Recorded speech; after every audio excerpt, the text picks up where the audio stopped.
Formula Access. You all have been asking for US-based guests.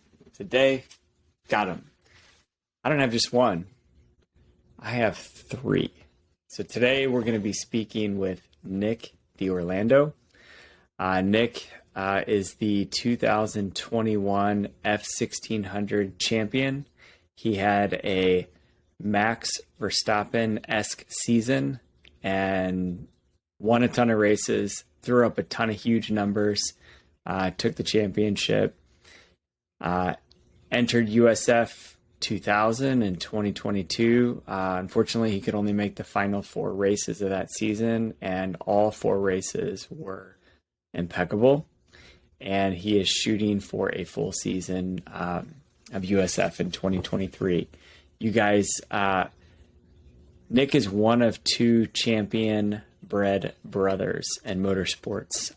In 2 weeks, we'll have Michael D'Orlando on the show. He is the 2022 USF champion. And later on, we will have the parents of Michael and Nick. So you guys, incredible story. We go through a family that has slugged it out to get these boys into motorsports and get them to where they are. It has come with great sacrifice. It is truly one of those stories of adversity that we can all get our arms around.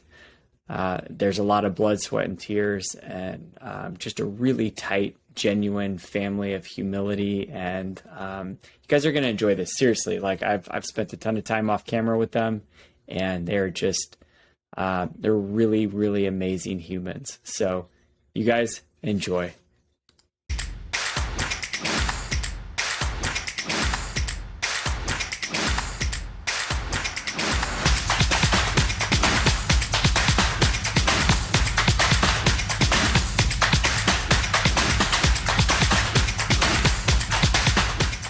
Formula Access, welcome. It's where we bring the people of motorsports to your doorstep.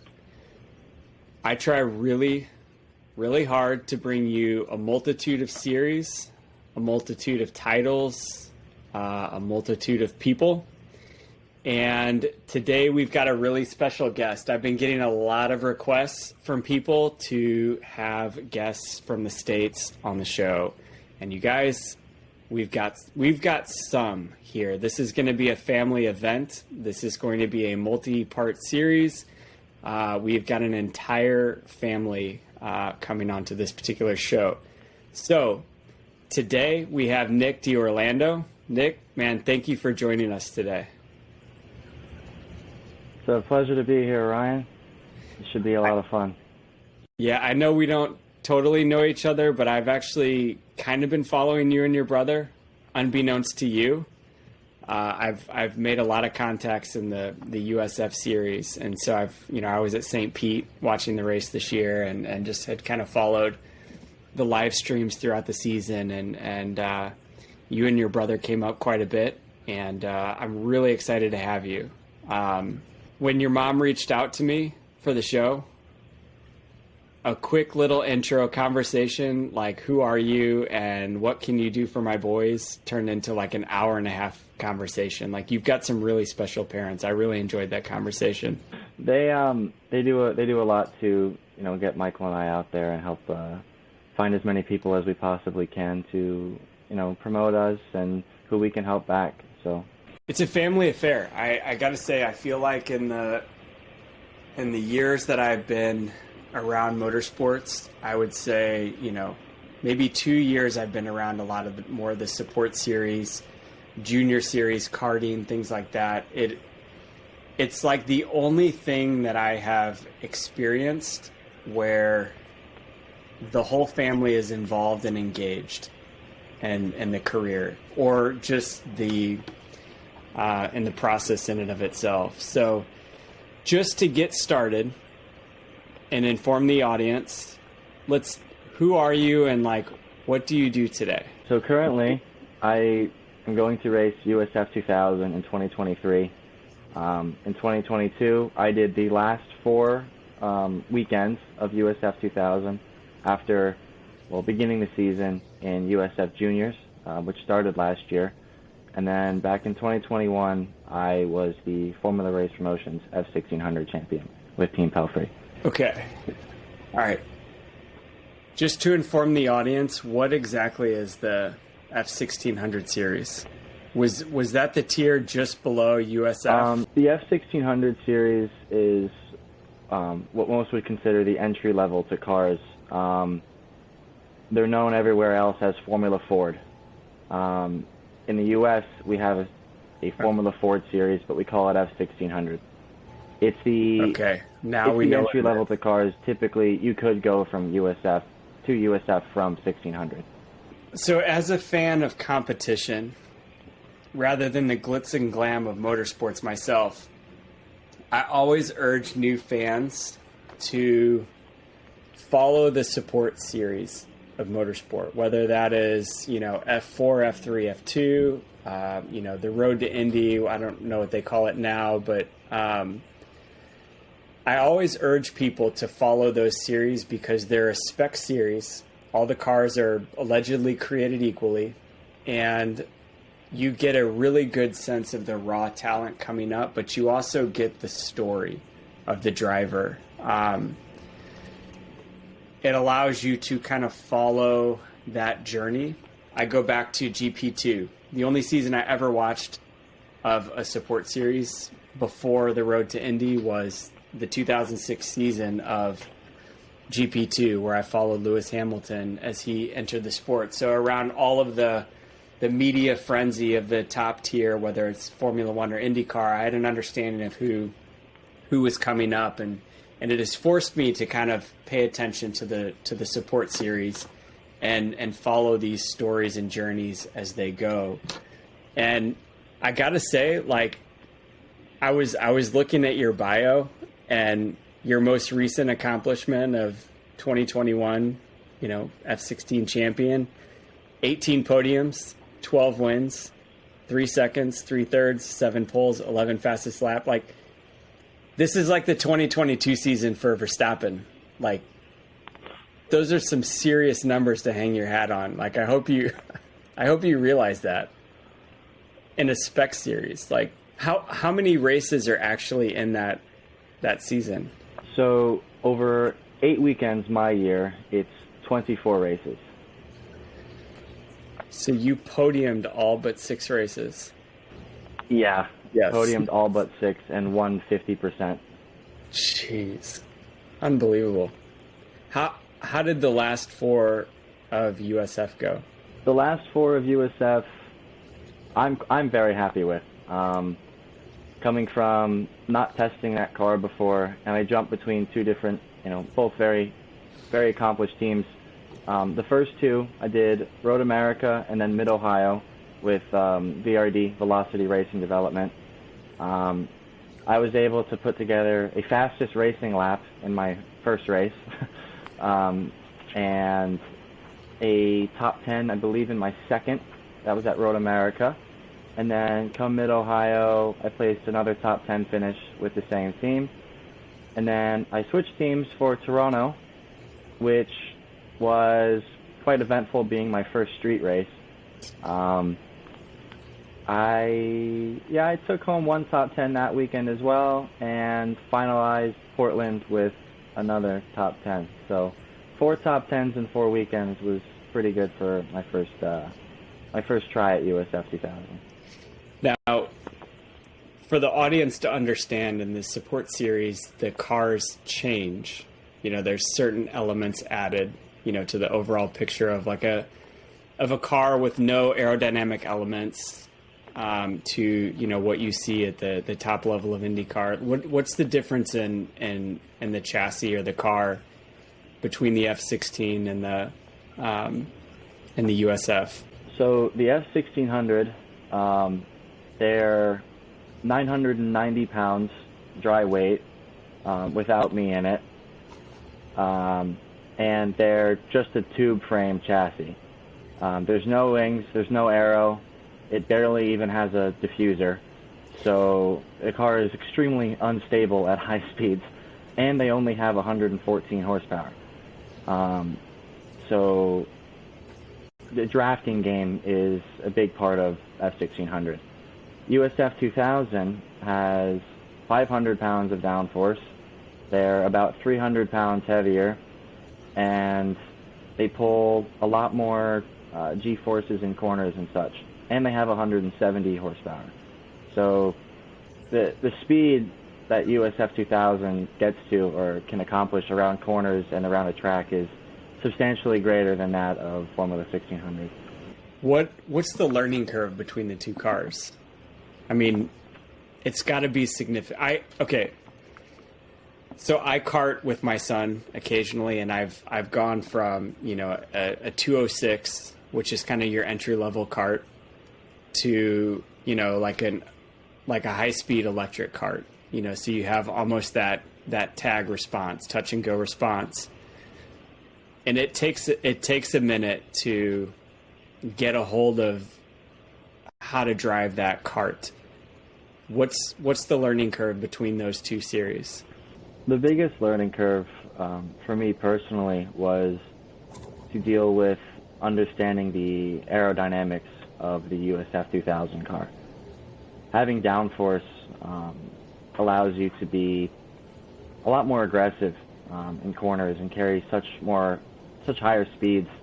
You need to understand how to use it and how to be prepared for it. The USF2000 car also having a lot more power, you have to understand how to manage your rear tires a lot more than in 1600.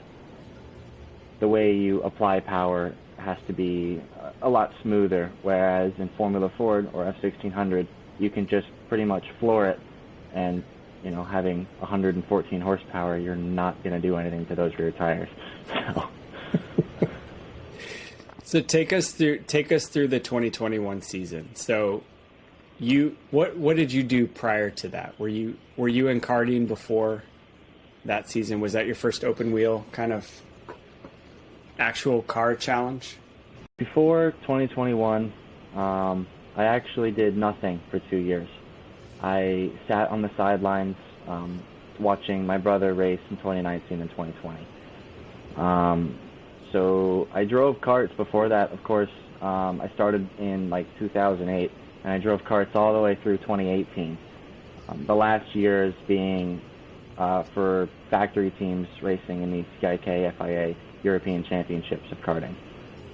So I have definitely gained a lot of experience running overseas, but 2021, after 2 years of not driving, was my first time in an open wheel formula car, and we definitely went out with a bang, or went in with a bang, I should say. So, you know, weekend to weekend, we were consistently fast, of course, from the get-go. The team and I worked great together, and we were able to just consistently produce, you know, results back to back to back to back all season long. What do you think attributed to that? Was it like just a deep desire to win? Was it just everything felt right, everything worked right? You and your engineer were lockstep. Like what do you attribute that to? I definitely had a very good relationship with my engineer.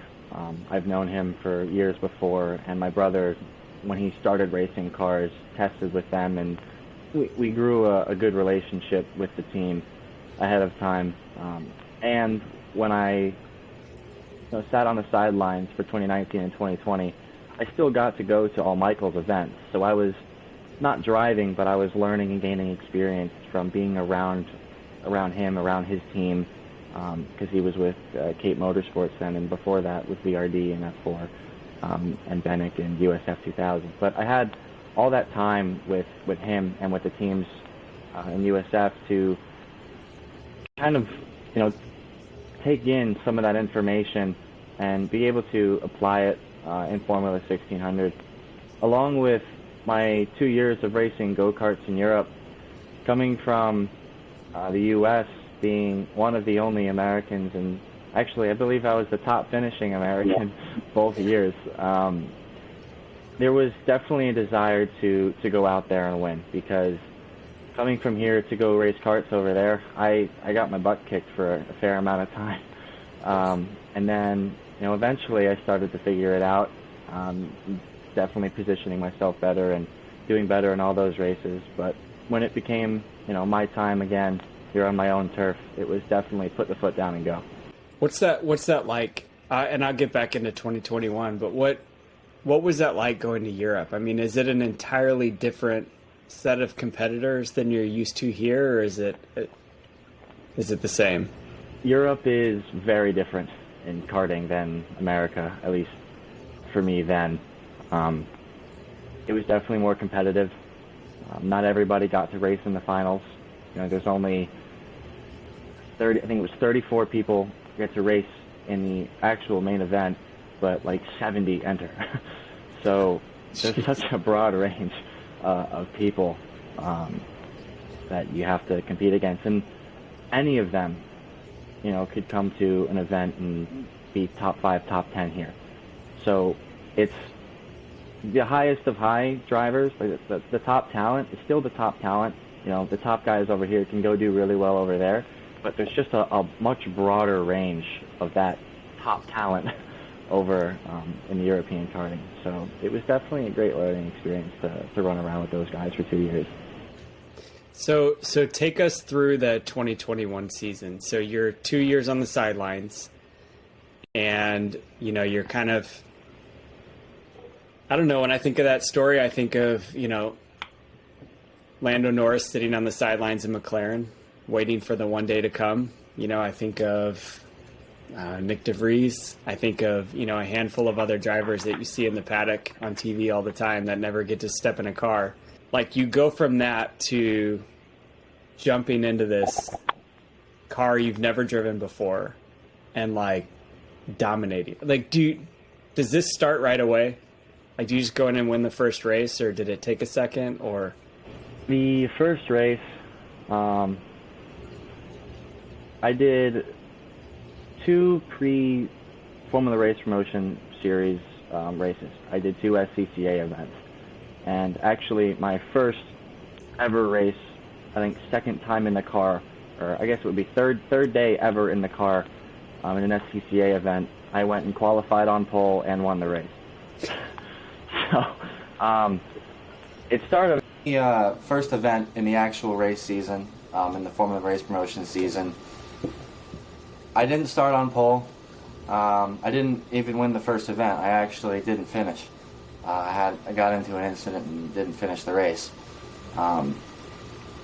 But I learned from that moment, and race 2 and 3 of the weekend, I went out and tried my best to not have to deal with anybody, which worked out because I ended up winning by like 4 and then 8 seconds. So I made it clear that I was not having a repeat of race 1. So it did pretty much come out first weekend, and all right, let's get the ball rolling, win some races. What did you learn? Like, if you were to package that whole season up, what was your biggest takeaway? My biggest takeaway from the season, even though it wasn't super apparent that year, was how important it is to finish races.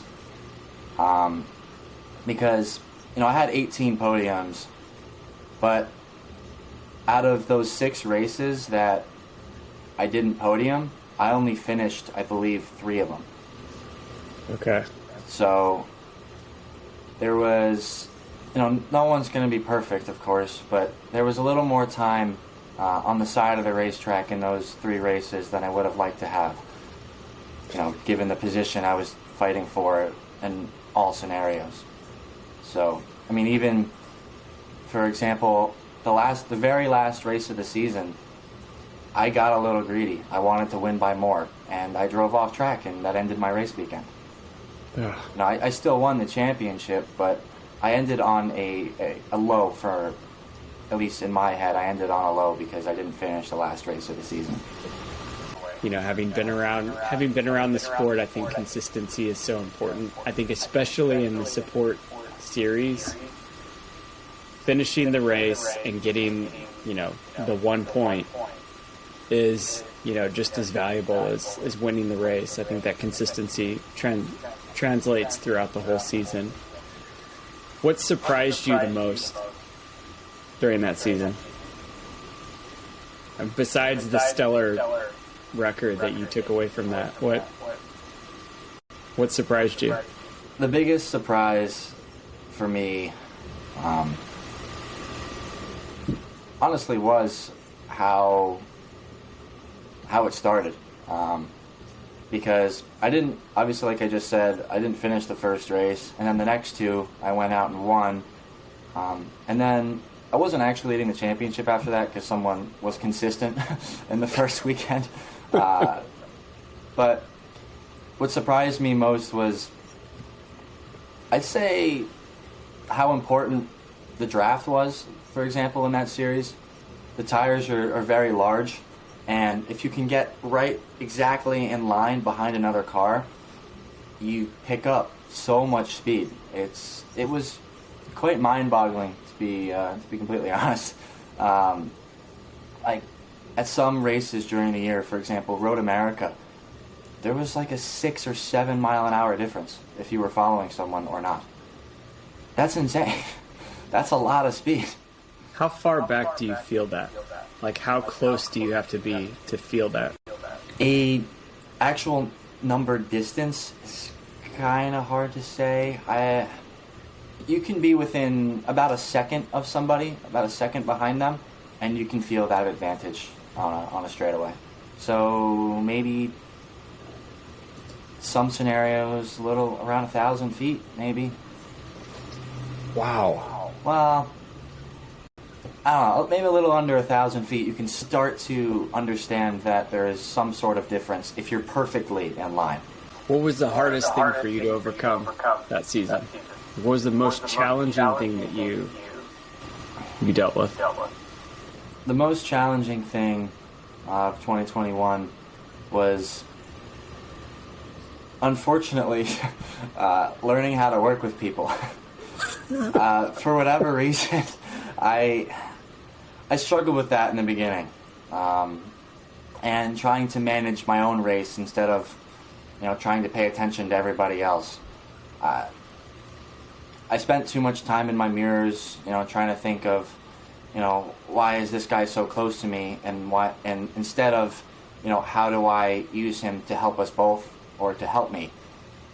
So it was just a slight change of mindset I needed to have, which I definitely learned, I'd say about halfway through, and there was a clear difference.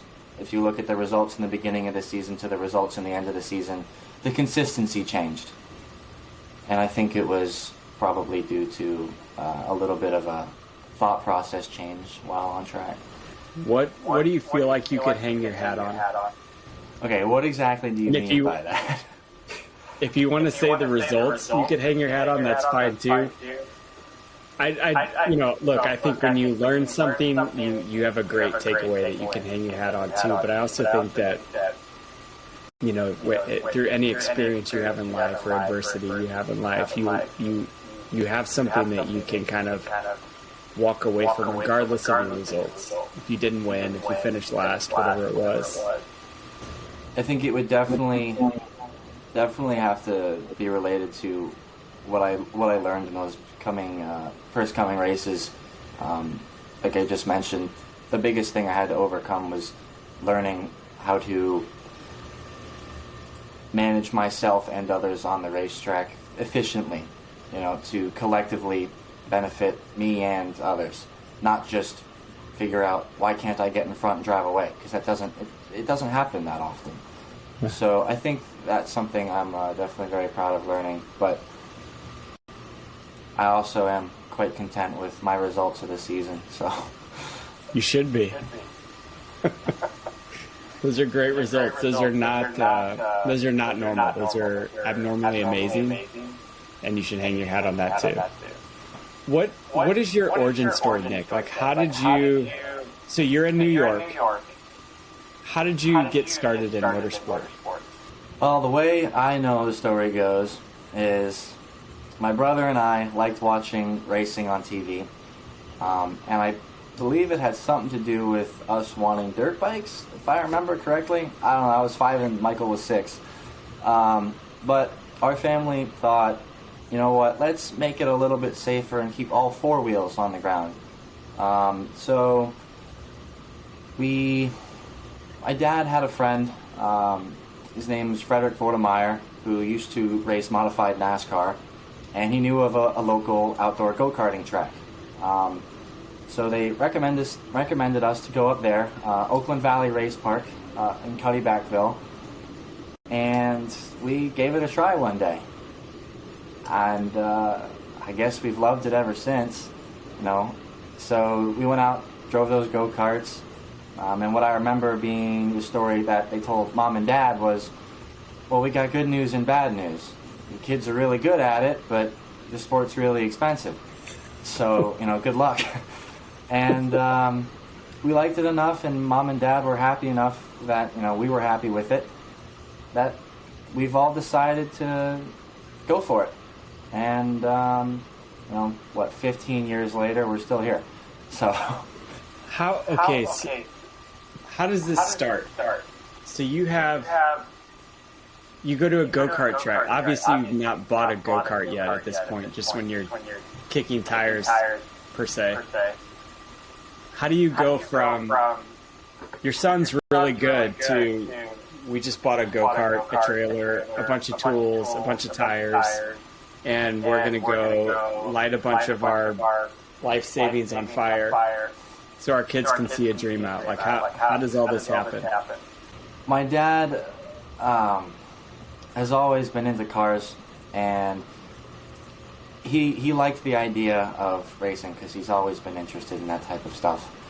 And I believe, you know, once he saw his kids were heavily interested in it and enjoyed it their first day, it became this, this family thing that we would go do on weekends. And as the success started to I guess start when we were really little, and kid carts, Mom and Dad and Michael and I, the whole family decided we like this, and then we bought our own kid carts. Did it weekend to weekend instead of renting. I still have mine in the garage. So it became this family affair, and I'd say probably a year or two later, we got older and into faster carts, and then it became out of Mom and Dad's hands at that point. So we tried other sports. I played soccer, football, lacrosse, swimming. I even tried tennis, but none of those things really stuck for me, and the same for my brother. So we just kept coming back. So in the early days, was Dad the mechanic? Mom was the business end? Yes, you can spend that money. Yes, you can get that part. But in the early beginnings, yeah, Dad was the mechanic. Mom tried to do some mechanic too. She put fuel in the cart. She could lift them for us because we were tiny. So she was more medical. Make sure the kids are safe when they get off track, and not dead if they run into a pole or something. So everyone had their part. Mom definitely controls some of the business now, and Dad's now what we call, Mom's logistics, Dad's the tech department. Okay. So it's evolved from mechanic and safety to logistics and business. It's real now, right? It's real. It's not a weekend club soccer. It's a lifestyle. It became very real. Yeah, it started to get real when we went national karting, and Dad started to have less input on changes we made on go-karts and stuff. It became a little bit above his pay grade, and then we were like, all right, not my job anymore. Who was leading that? Was that you, or did you start to bring professionals in per se? What we did at first was we went, and I believe Mom and Dad went half in on a racetrack. The track that we started at, they partially, we co-owned with another group of people, and we were able to find mechanics and coaches and stuff through the track, because they had, schools and stuff that offered that. And then from there, after meeting the right people, my brother and I pushed to continue. So Mom and Dad supported that idea and pretty much put us in the hand of some coaches and said, all right, go racing. So your older brother races too. Competitor or biggest fan? We were competitors at one point, and if we drive against each other, very much competitors, but we are definitely each other's biggest fan. I've said for years, the only people I look up to is, in terms of racing, is, some of the people I've met, like Daniel Ricciardo and stuff, and my brother. It's always been Michael. We've worked together our entire careers, learned from each other consistently. If you could put the two of us together, we always say you'd have the most legendary driver ever. How do you guys keep that healthy? You're competitors, okay? Like, let's just keep that as the basis of it. Like, to me, I think that's really amazing that you can keep that healthy and drive forward. Well, when we were little, we didn't. We used to argue all the time, poke at each other somehow, but that's what all young brothers do. And then through the teams and stuff we worked with, we raced for Team J3 competition. Through the people we met there, they taught us how much we could benefit from working together. And it became this, I want to win, you want to win, so let's work together and figure out how each of us can win. And it was success-based. And then it became, as we got older and more mature and, real brothers, not always getting at each other's necks for being competitive. And we learned how to work together, and I don't know, it just, our lives kind of came together and benefited both of us. So we learned how to work together. That's the best way I can put it. Well, give me some hope as a dad of teenagers. Like, when did this start? When did you guys become like brothers and not, I don't know, I don't want to call it enemies, I think that's bad, but like, when did it get healthy? It started to get healthy as we got older and actually learned more about like street car stuff. My brother and I have always been interested in like regular, tuner cars and stuff like that. I'd say we started to find things to bond on, car related but not racing related, on the sidelines, and we bonded over those things. We also went to school together our entire lives. Obviously, he's a year older. That may not be obvious to viewers, but he's a year older.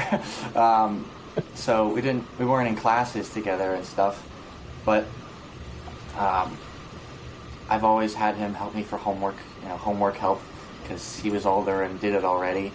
And then we started to learn more about, I guess, like I just mentioned, tuning cars and stuff like that. And we've always found each other good to bounce ideas off of and play Gran Turismo together and all this other nonsense.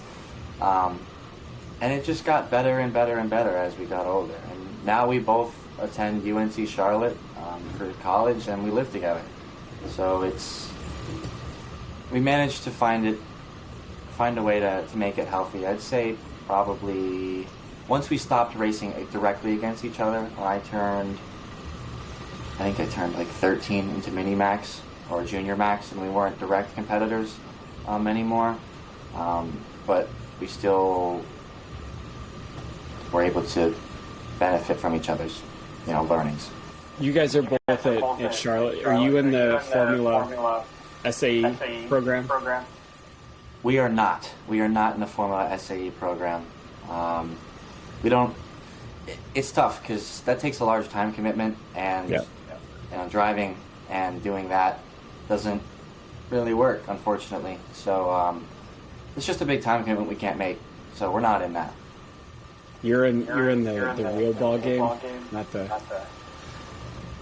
Yeah, we're involved in the road to Indy. Well, now known as the USF Pro Championships, and we've spent our whole lives racing. So it's not pretend, but it's just not the level that we've been able to get to and race at for so long. So it's not the greatest use of time when I could be doing things like this.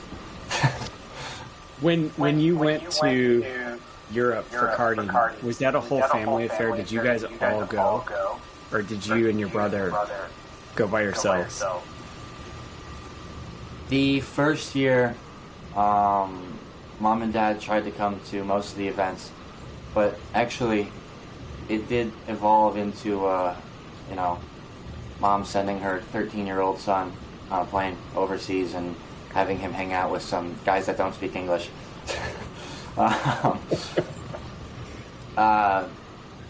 But my brother and I were always together for the most part. His first year was a year before mine, so he was alone. Mom came for race weekends. Sometimes Dad came for race weekends too. But he was mainly alone with the team for like testing and stuff. For practice, he was alone. You sent him on an unaccompanied minor, so the airline can deal with him on the way over there, and then you plop him in the hands of the team. And it was the same way for me. Mom and Dad usually came in on Fridays, watch the race, and go home, whereas we had to be there, Tuesday. So you flew for the race weekend. You didn't live there. We commuted to every event, still living here. That's part of why it was so difficult to,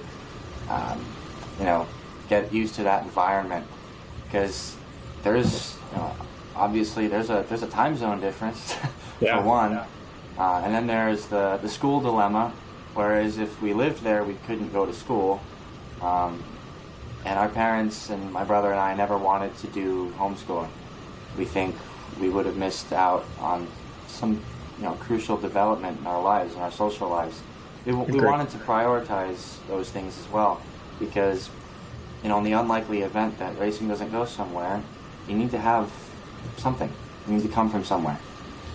So we valued our social lives and our home life. How did you manage school and flying to Europe every weekend or other weekend?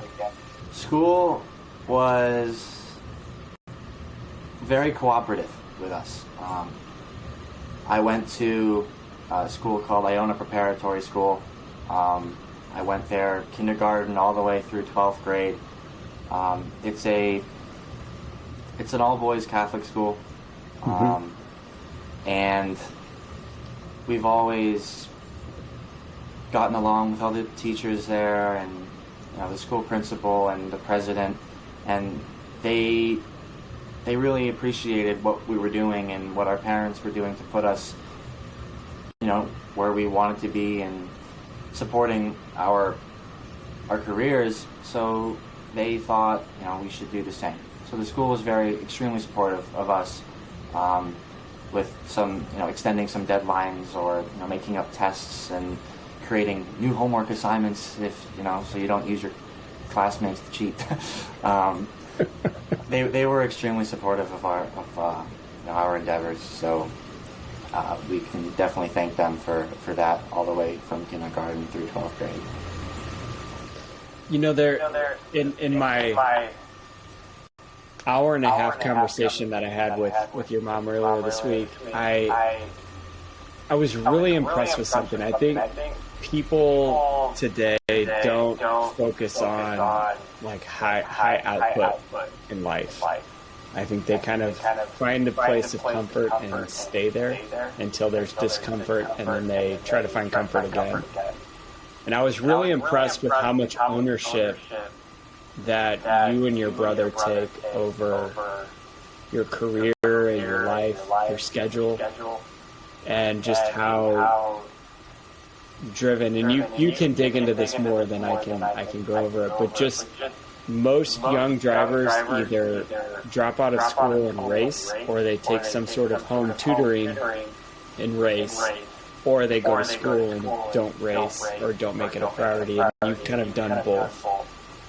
And I think that's really admirable, because a race car driver doesn't just go to school and race. They have to go to school. They have to have a social life. They have to work out, because it's a physically demanding sport. How do you manage all that stuff? Fortunately, working out has been covered. We have a lovely partner, UFC Gym of Merrimack. The owner of the gym is an alum from our school, or his kid's currently in the school. So we made a good connection through Iona to them, and they've happily supported us, with memberships there. So our training regimen's in very good hands over there at UFC Gym. As far as managing everything else, it gets complicated. Very busy weekends, long days, but it can be manageable with some of the skills we've learned while racing. Some of the people we've met through whatever event we're doing, like, for example, I was brought on in the beginning of 21, towards the end of 2021, to do a Team USA scholarship.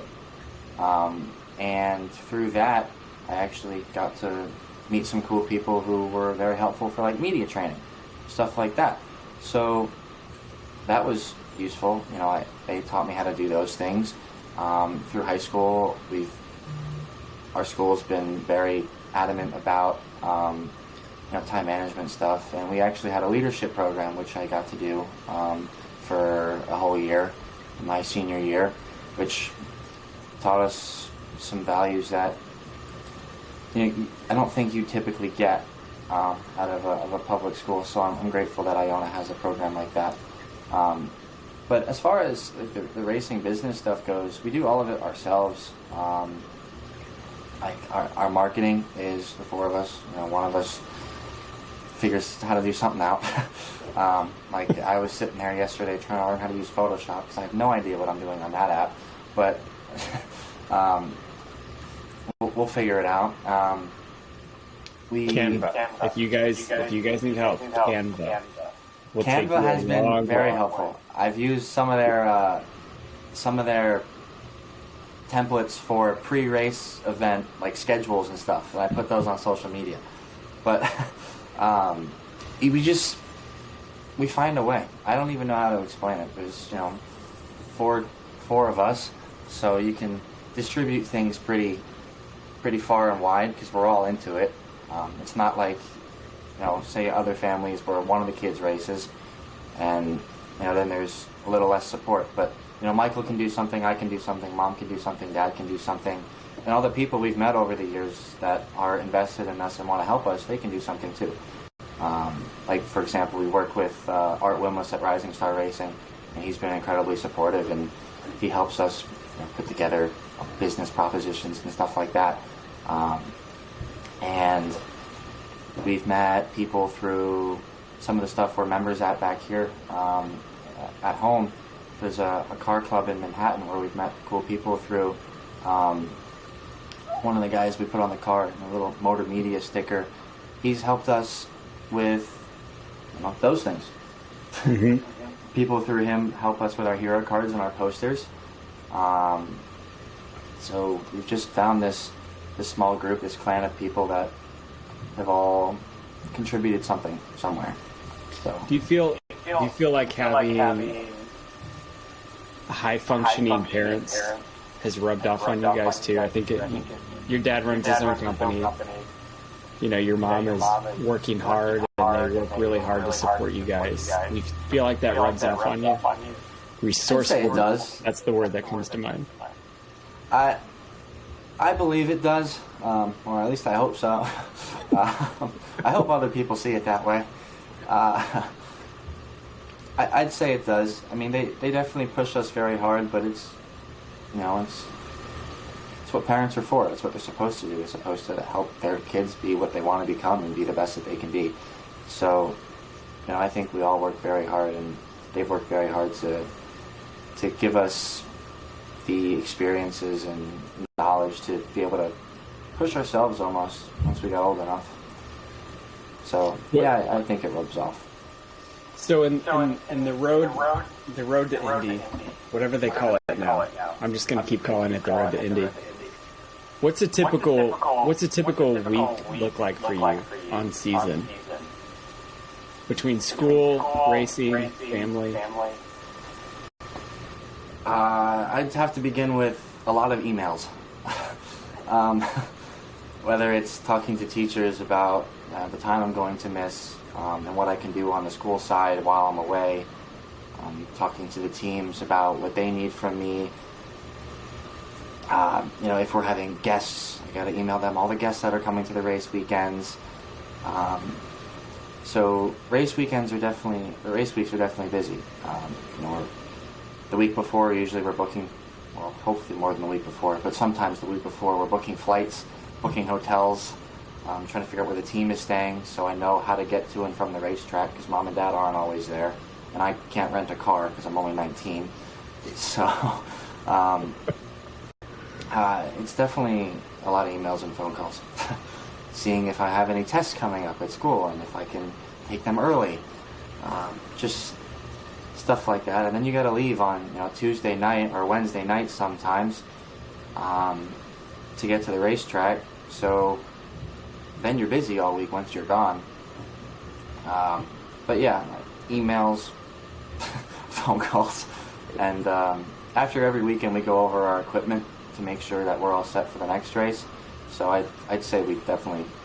I don't want to forget that one. We do that before we leave too. How do you? Okay. I know a lot of drivers don't move up a rung of the ladder every single season. How do you as a driver decide it's time to step up? Like it's time to step up the ladder and go towards what you're doing. Is that how much confidence you have in the car? How much you feel like you can compete against the competition that season? Sponsorship? What drives that? Those things are typically result driven, but budget is a large consideration in trying to figure out, am I ready to move forward? You have a lot of people helping you with those decisions. For example, the team you're running with, if they have a car at the higher level, for example, a lot of USF2000 teams have USF Pro teams, or USF Pro 2000 teams, formerly known as Indy Pro 2000. They try to push you towards a certain decision because they think it's better for you, and their thoughts definitely are extremely valued, in terms of what we think. So the team has a big say. The driver, how they feel, exactly like you mentioned, if they're comfortable in the car, if they're comfortable with the people they're racing against, how they feel if they could move forward. The results definitely drive a lot of it. If you get 5th in the championship, you did well. You could do better. So do you want to spend that much more to go do okay again, or do you want to go spend the same amount you just did this year and try and bring home a win? That's what we did for my brother. For us specifically, I'd say we typically run things by Cape Motorsports because that's who Michael's been with the last 3 years. Dominic and Nicholas Cape are extremely well experienced in the Road to Indy ladder and motorsports. We run it by my team I ran for last year, Jeff Bouchard at Team Pelfrey.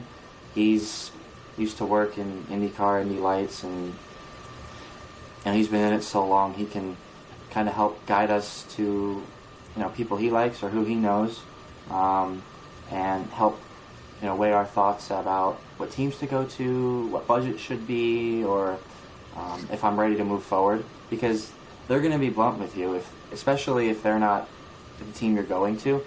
If it's someone you've been with in the past and you can't go with them again, for example, like I have, Jeff, Team Pelfrey doesn't have anything in the road to Indy. So he's going to give you a very, straightforward, I don't think you're ready, or I think you're ready. So you definitely weigh those decisions in. But there's definitely a lot that goes to it. Budget's a big one too. So do you raise all your own sponsor dollars? Are you out there asking? Yes.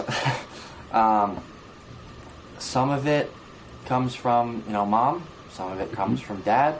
A lot of it comes from Michael and I as well. And we have Art Wilmus, who we work with at Rising Star Racing, who tries to help with connections and stuff as well. But it's completely family driven. We typically find the small network of people who like to do, whether it's business to business stuff or offer experiences, which is what this company right here, Deerlando Enterprises, is for. That's our little family racing company. We do a couple of things, like, for example, if you have a sponsor that wants to go to the Indy 500, but he doesn't know anybody who has a suite, we do. He can go to that, and in return, he'll help us somehow. So that's how we try to find ways to do things, but it's totally family oriented. Whoever we know, we reach out to and see what we can do. Yeah, I just before I had you hop on here, I had the head of sponsorships and partnerships for Sauber on the show this morning, and we were talking about just the massive misunderstanding of the value that sponsorship brings to motorsport, because I think a lot of people that sponsor motorsport are passionate about it, and we were just talking about companies don't put enough emphasis on sponsoring young drivers because the ESPN contracts aren't with the Road to Indy or Formula 4 or National Karting Championships, but drivers like Lewis Hamilton, Will Power, these guys are there because companies believed in their story,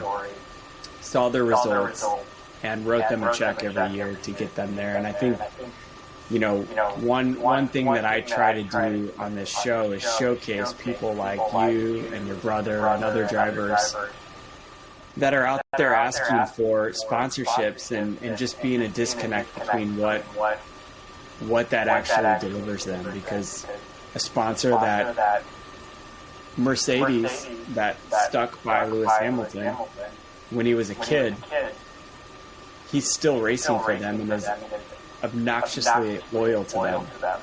And so I think, sponsors that sponsor Nick today will have a much easier, call it lower barrier to entry when you are driving an IndyCar 5 years from now, 10 years from now, whatever that is. And a much more loyal partnership will exist at that point, which would be extremely valuable to them for content, for a story, for an experience, for access. It was a really great conversation about how valuable it is for businesses to support young, talented drivers that are actually going for it.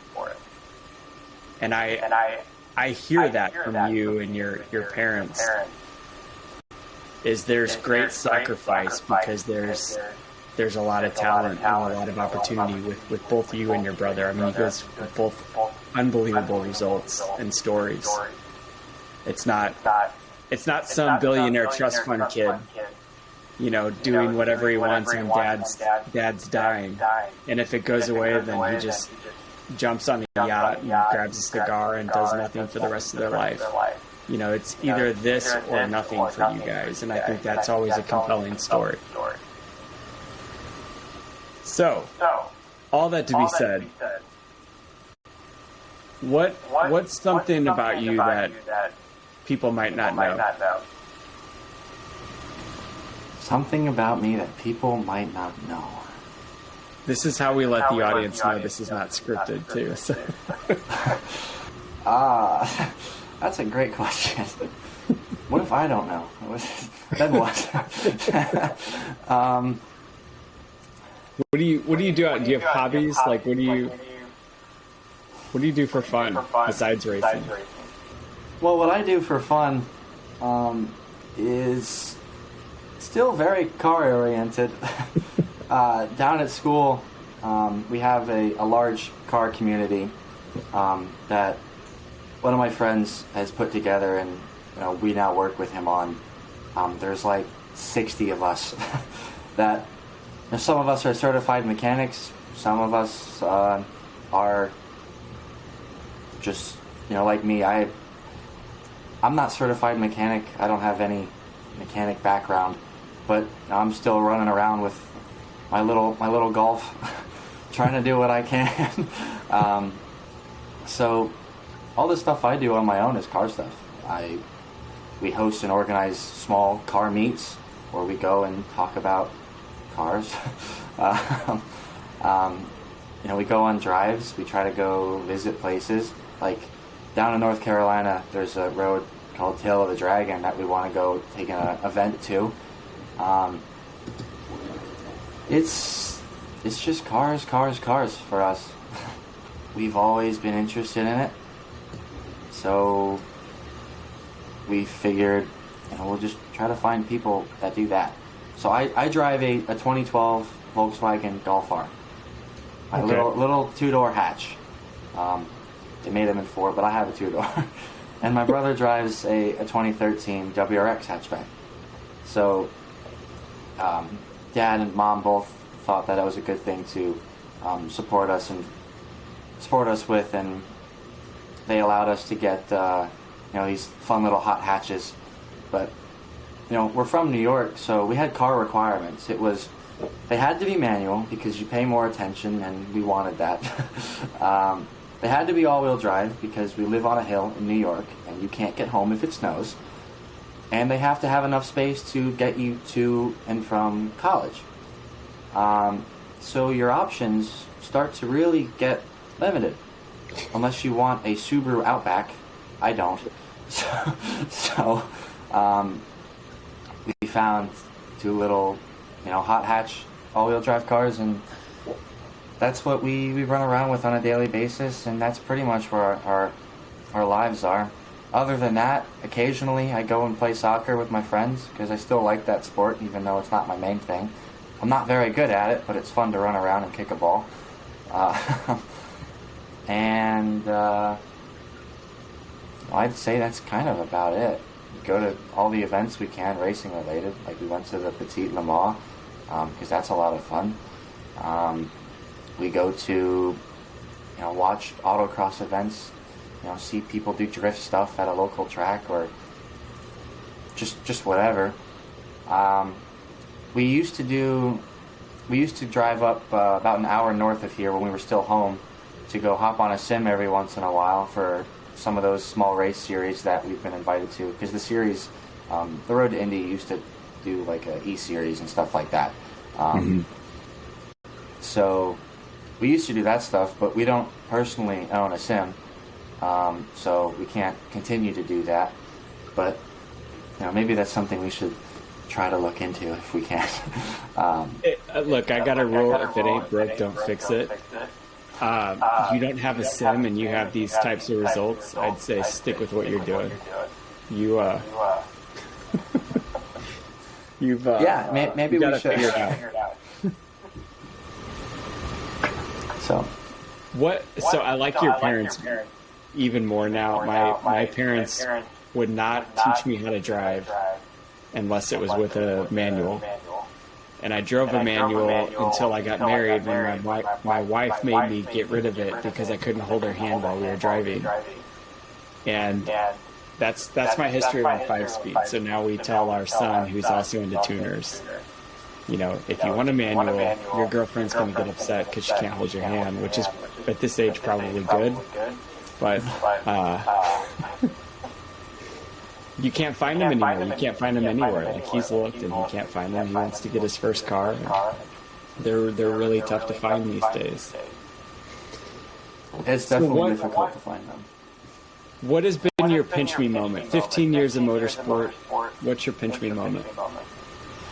I might have to say 2021 season again. 2 years not driving anything, and by the end of the year, I got to stand up on a podium with a trophy that said champion on it. That was definitely a wow, this just happened moment. Or another one could be, let's say, a different championship. I was the 2015 Road Tax Minimax national champion here in the U.S. So that was a pretty interesting moment. I actually remember that weekend pretty well. I dominated the whole weekend. I won the race by, I think, a little over 3 seconds or something like that. And to win a national championship like that, it was a wow. I just did that. So I'd say those two things are pretty high up there on the wow, that just happened moments. Well, I'm sure there'll be plenty more. What didn't you expect in 15 years of motorsport? Like what has surprised you? So this one is kind of interesting. Maybe not what everybody wants to hear, but the most surprising thing was, sadly, how many times I've seen my brother fly upside down in a car or kart. So, yeah, that's pretty surprising, to be sitting on the sidelines and watching your brother fly through the air like Superman in a go-kart 6 times. That was I'd say that probably takes the cake. Does that make you nervous to race, or is it just? I mean, do you guys even have any fear? It doesn't make me nervous to race. It doesn't make him nervous either. It's all that much better when he comes off the racetrack and he goes, "Did you see that?" So you're not scared. He got back up and he drove the next race. I flipped. Well, fortunately, only once. But I flipped before, and it was unfortunate, but I got back up and I raced the next day too. So definitely not scaring me. Who's your most trusted confidant on the track? It's a competitive world. Your most trusted confidant, like who? It's a competitive world. It's a secretive world. There's a lot of trade secrets. There's there's lots of things that happen, but I realize that drivers generally have like 1 or 2 or 3 people that they can rely on to not be in their pockets, not have their best interest at heart, and really can like be honest and be like, that was a really bad race, like or that was a really dumb mistake that you made, or I don't agree with this decision that you're trying to make.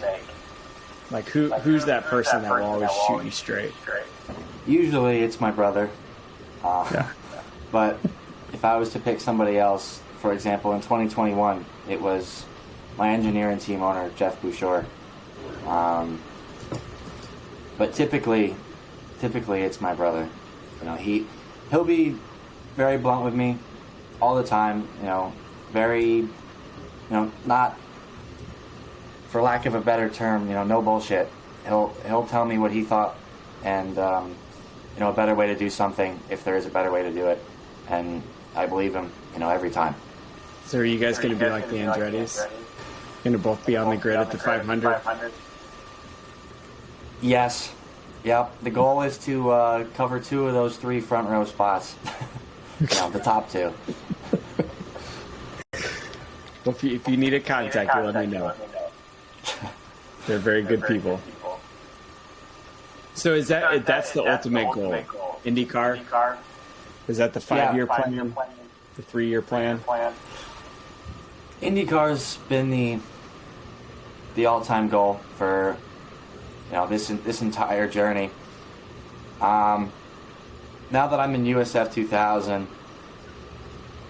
the perfect goal would be 1, 2, 3, 4 years. win USF 2000 this year, win in, USF Pro 2000 next year, win Indy next, and then I'd be in IndyCar, but I say 4 because ideally win IndyCar, but you know the odds of that your first year. So 3 would be perfect. 3, 4 would be perfect for me, and my brother probably a little less. We'll see. 2, 3, hopefully. What do you get for winning the series? I mean, there's what do they call them? Scholarships. I mean, does that ensure a drive for the next season? The scholarship does not fully ensure a drive for the next season, but it does take a large chunk out of what you have to find. So next season, I believe it's valued at, I think, 440-something thousand for USF 2000 if you win, which covers everything official in the series, plus a little extra. It covers like a helmet and stuff, helmet, some suits. That's your extras, and then it covers your entry fees for every event. I believe official tires for every event. I think that's probably maybe a couple other things. I can't quite remember. I think team fee too. I think is included in there, so that the series will negotiate with the team with you to try and help settle on a final number. And then you still need to come up with insurance and travel. And I mean, this isn't $200 a month car insurance, right? This is real dollars. Yeah, you still have to come up with your insurance, all of your travel. If you're going to do any testing with the team, not official testing, you have to come up with that too. So yeah, testing, any pre-event costs, if your family wants tickets to the event, you got to pay for those, of course. So insurance, testing, travel, those things are still not covered. And then damages are on you too, right? Yes, the damages are on us, or insurance if you have it, because you don't have to have it. Okay. So if you have insurance, it'll help cover damages. If you don't have insurance, don't make mistakes. Yeah, definitely don't make mistakes if you don't have insurance. The cars cost a little bit of money, so. I won't get into that. I've heard some of the details, and it's terrifying. So I don't know if I would. Maybe it's because I'm 40 years old, but I'd be terrified to race a car around the track, knowing what I know. So you guys are rock stars, real life rock stars, fighter pilots. Maybe is a better word. So what advice is, as we kind of get wrapped up? I always have kind of two important feats for the show is for people to get to know you, but also for young people that are trying to get into motorsports for whatever capacity that is. Just a roadmap or a realistic insight on what that looks like. What advice would you have for young drivers that are like, I'm pretty good in a rental league and I want to go to IndyCar? What advice do you have for them? Some advice I could give from our experiences is you don't really need to start that early. We started at 5 and 6, and to be honest, I don't think there's a large learning curve until you get to around 10.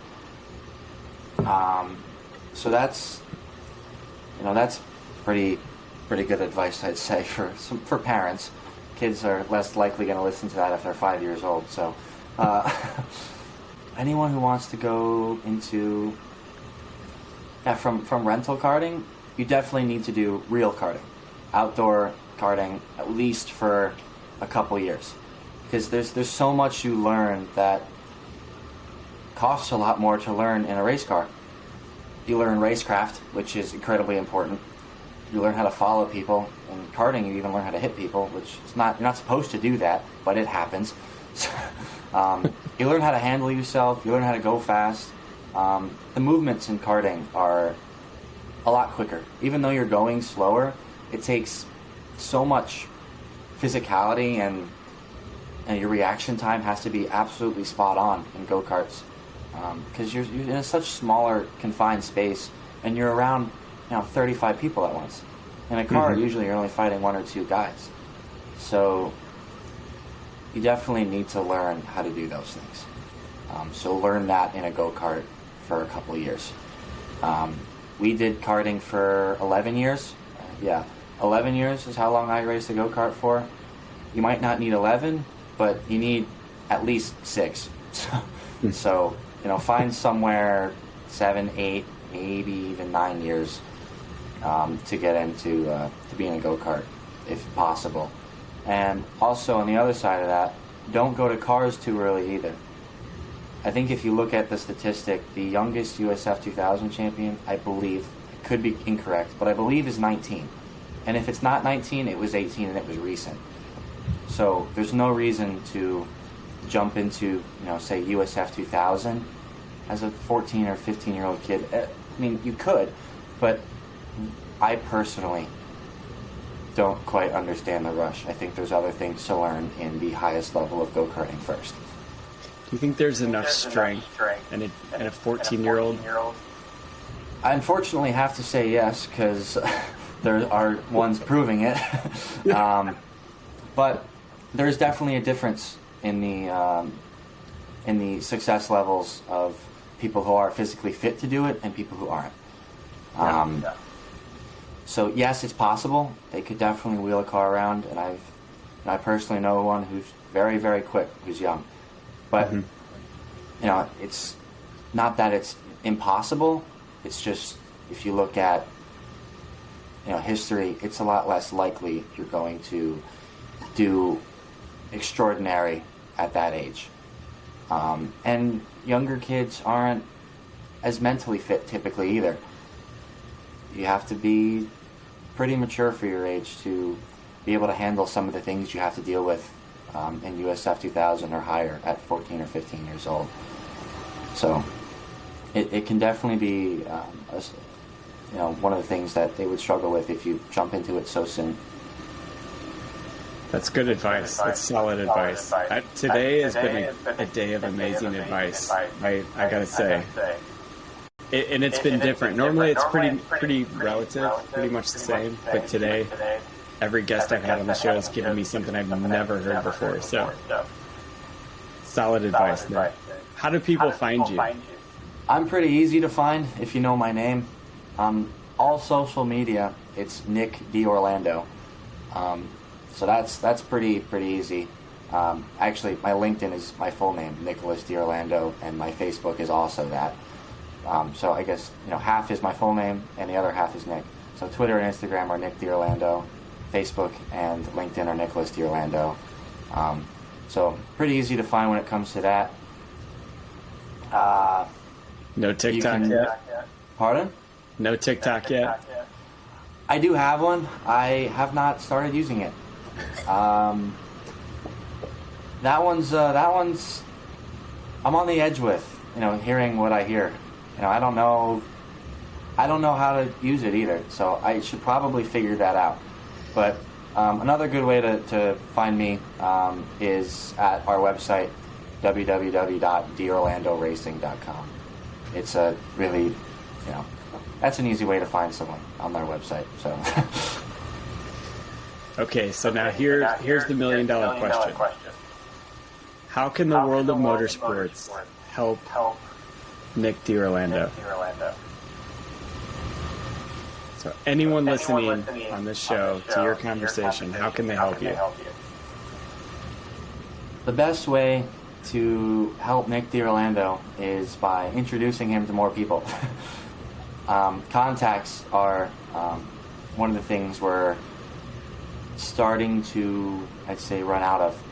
Contacts help build budgets and funding, so that's definitely really important. And not only do they, help with those things, you get to do more.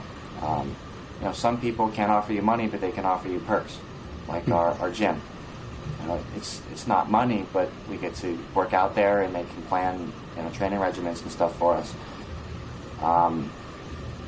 So, things like that as well.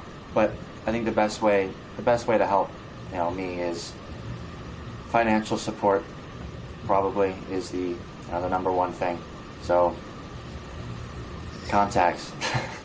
Listeners, go to his website, go to LinkedIn, send him a message, get involved.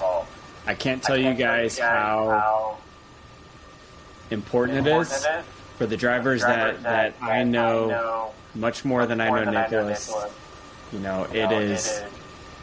It is a very synergetic relationship.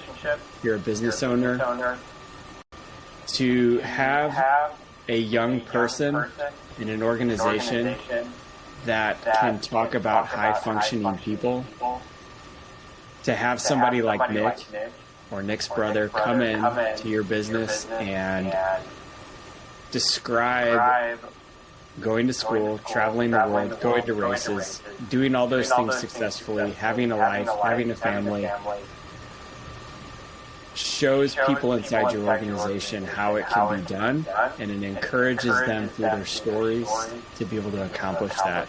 Every business owner and leader that I've ever come in contact with always wants people like Nick inside their organization to tell their story. And I encourage you to reach out to them, because the relationship is really important. So it's really important to reach out to them and to be involved. Plus the perks that it offers your business. If you are a B2B company, to be around the paddock, even in a support series, I can personally tell you that I have gotten business in USF2000 in the paddock garage by just being present, and that access comes through people like Nick. So I encourage you guys to do it, or at least knock on doors and inquire and exchange business cards. Nick, man, seriously, thank you so much for being on the show. Thank you for being around. Just on a quick additional note, when you invest in the D Orlandos, it's like double for your trouble, if I can say that, because you have two brothers in two different levels of motorsport promoting yourself. So, Nick, man, thank you so much for coming on. Thank you for your time. Your family's awesome. I can't wait to have every other member of your family on the show, because it's a kind of an ongoing story. People want to be around. So I appreciate it. Thanks a billion. It's been a pleasure, Ryan. Likewise.